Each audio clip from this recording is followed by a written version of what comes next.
Assalamualaikum warahmatullahi wabarakatuh. Nama saya Wiro Sony Winata dari kelas 10 MIPA 4.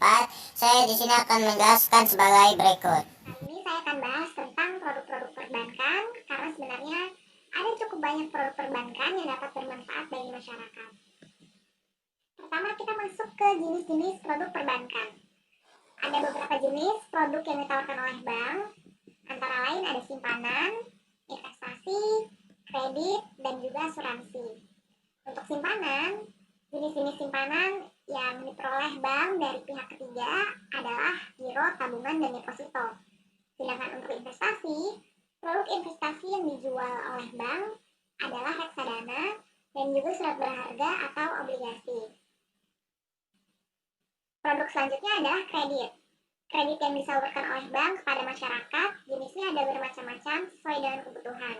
Ada yang digunakan untuk pendanaan investasi, untuk modal kerja, atau untuk konsumsi, misalnya untuk membeli rumah, membeli kendaraan, dan lain sebagainya. Yang terakhir adalah produk asuransi, di mana pada umumnya bank itu bekerja sama dengan perusahaan asuransi untuk menjual jasa dan produk asuransi. Nah, pada konten ini kita akan fokus pada produk simpanan dan juga produk investasi.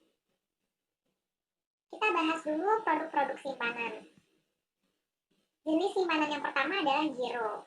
Giro ini adalah salah satu bentuk simpanan dari nasabah yang dapat ditarik setiap saat dan dapat digunakan sebagai alat pembayaran. Penarikan dana giro dapat dilakukan melalui ATM atau dengan menggunakan cek atau biljet giro. Yang kedua adalah tabungan. Sebenarnya sama seperti giro, simpanan dana dalam tabungan juga dapat ditarik setiap saat dan dapat digunakan sebagai alat pembayaran. Tapi bedanya, penarikan dana dari tabungan hanya bisa dilakukan melalui mesin ATM. Baik giro dan tabungan itu keduanya bersifat transaksional. Yang dimaksud transaksional di sini adalah nasabah itu bisa menggunakan uang yang ada pada rekening giro atau tabungannya kapan saja. Tapi umumnya giro itu digunakan oleh perusahaan atau nasabah perorangan yang memiliki bisnis. Karena dengan giro, nasabah itu dapat lebih leluasa untuk bertransaksi. Karena nominal transaksinya yang bisa digunakan di giro itu lebih banyak dibandingkan dengan tabungan.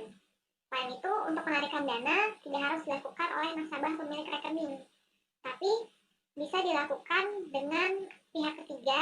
Jadi misalnya pemilik rekening giro memberikan cek atau biljet gironya kepada orang lain untuk dapat mencairkan sejumlah dana sesuai dengan nominal yang tertera pada cek atau biljet giro tersebut. Nah, yang ketiga adalah deposito, yaitu simpanan berjangka yang bisa ditarik sesuai dengan waktu yang telah disepakati oleh bank dan nasabah. Jadi tidak bisa ditarik setiap saat seperti giro atau tabungan. Jangka waktunya mulai dari 1 bulan hingga 24 bulan. Kalau nasabah ingin mencairkan depositonya sebelum jangka waktu yang telah disepakati, itu tetap bisa dilakukan, namun nasabah akan dikenakan penalti oleh bank. Tapi, bunga yang diberikan pada deposito ini lebih besar dibandingkan dengan tabungan dan giro, sehingga terkadang deposito itu dijadikan sarana investasi bagi sebagian orang. Selanjutnya adalah produk-produk investasi. Produk investasi yang dijual di bank ada dua. Yang pertama adalah surat berharga atau obligasi.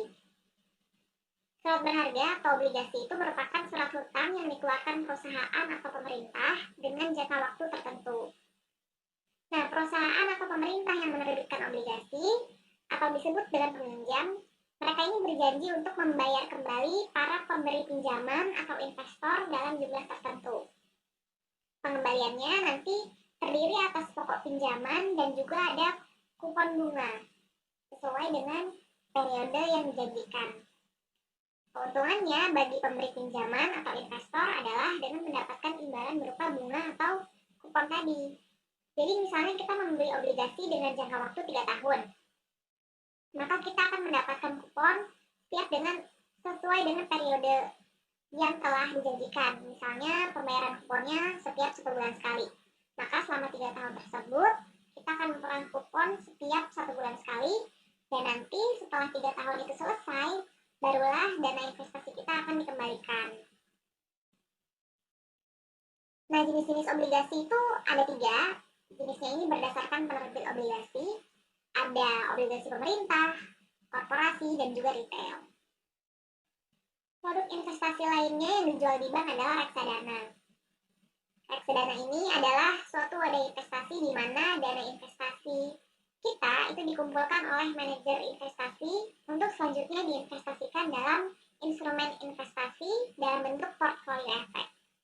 Instrumen investasinya ada apa aja? Antara lain ada pasar uang, obligasi, dan juga saham.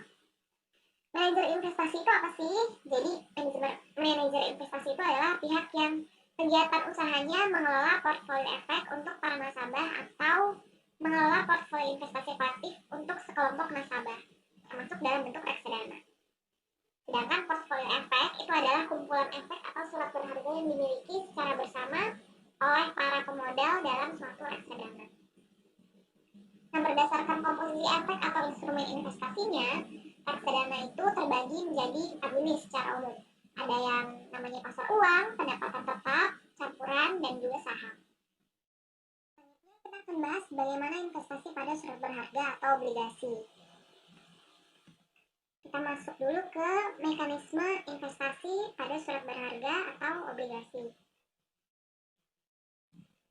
Pertama-tama, penerbit obligasi atau peminjam menerbitkan obligasi untuk dijual kepada masyarakat atau investor. Lalu investor menginvestasikan sejumlah dana sesuai dengan ketentuan pembelian obligasi.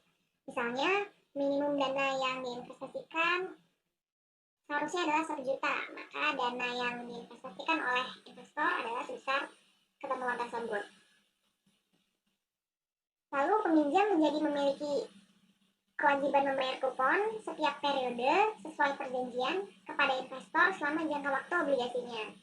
Dan nanti setelah jangka waktu obligasinya selesai, peminjam akan mengembalikan dana investasi milik investor. Lalu bagaimana keuntungan investasi pada surat berharga atau obligasi? Potensinya yang pertama itu adalah adanya capital gain. Capital gain ini bisa diperoleh saat terjadi jual beli dari surat berharga atau obligasi. Misalnya, obligasi yang dijual itu harganya lebih tinggi dibanding harga saat pembelian obligasi. Maka kita bisa memperoleh capital gain dari sana. Yang kedua, tingkat kuponnya itu relatif menarik karena umumnya berada di atas rata-rata deposito. Lalu, pajak dari investasi pada surat berharga ini lebih kecil dibandingkan deposito. Kalau deposito itu 20%, sedangkan surat berharga itu 15%. Dan keuntungan lainnya, khusus obligasi pemerintah, likuiditas atau ketersediaan dana dari peminjamnya itu dijamin oleh pemerintah. Jadi kita terhindar dari resiko dana yang kita investasikan itu tidak dapat kembali. Nah, bagaimana dengan resikonya? Tetap ada resiko untuk berinvestasi pada surat berharga atau obligasi, antara lain perubahan suku bunga kupon atau harga jual obligasi. Jadi saat suku bunganya itu trennya sedang turun, maka itu akan mempengaruhi besarnya kupon dan harga jual obligasi. Yang kedua, penerbit obligasi atau peminjam gagal membayar kupon atau pokok pinjaman. Nah, ini bisa terjadi jika penerbit obligasinya itu adalah korporasi atau retail. Risiko yang lainnya adalah tidak ada pembeli pada saat obligasi ini dijual. Selanjutnya kita bahas bagaimana investasi pada reksadana. Kita bahas dulu jenis-jenis reksadananya.